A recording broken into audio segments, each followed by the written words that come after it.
school district rescinds policy on transgender athletes, a bold move amid growing debate. In a significant development in the ongoing debate over transgender athletes' participation in girls' sports, another Maine school district has made a bold move. On Tuesday, the Board of Directors for Maine's Region School Unit, RSU, No. 24 voted 7-1 to rescind a policy that allowed transgender athletes to compete in girls' sports. This decision is the latest in a series of policy changes that are stirring up conversations across the state and beyond. So, what exactly happened? The policy in question, Policy JB, had stated that students shall be able to participate in accordance with the gender identity asserted at school.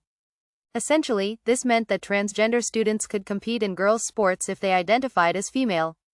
However, after careful deliberation, the board decided to reverse this policy, citing the need for a change in approach. RSU No. 24 Superintendent Michael Eastman confirmed the change to Fox News Digital, saying that the district will immediately stop following Policy JB. At its meeting last night, after respectful deliberation, the RSU No. 24 Board of Directors voted 7-1, one director was absent, to rescind Policy JB, transgender and gender-expansive students, Eastman explained. We appreciate the turnout last evening and thank those residents who addressed the board with their thoughts regarding the policy. It's clear that this decision reflects the growing tension surrounding transgender rights in sports. As a district that operates 5 public schools in Sullivan, Maine, RSU No. 24 is situated in Hancock County, a region that notably supported Donald Trump in the 2020 election.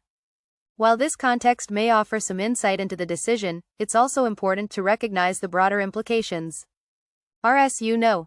24 is not the first district to revisit its gender eligibility policies. In mid-April, the MSAD No. 70 school board voted unanimously to align its policies with Title IX, recognizing only 2 sexes, biological male and biological female. This move further fueled the ongoing debate, as it directed the district to amend policies that would prevent transgender athletes from competing in girls' sports. Superintendent Tyler Putnam of MSAD No. 70 mentioned that the board's vote would lead to a revision of policies that would separate sports teams based on biological sex. The legal landscape around this issue is also heating up. The state of Maine is currently facing a lawsuit from the U.S. Department of Justice for failing to comply with former President Donald Trump's Keeping Men Out of Women's Sports executive order. Since 2005, Maine has allowed transgender athletes to compete with girls, following the Maine Human Rights Act's prohibition on discrimination based on gender identity. But now, with mounting pressure, the state finds itself in the middle of a storm of legal and public opinion challenges. Why does this matter? Well, this is about more than just sports. It's about fairness, inclusion, and the shifting landscape of gender rights in America.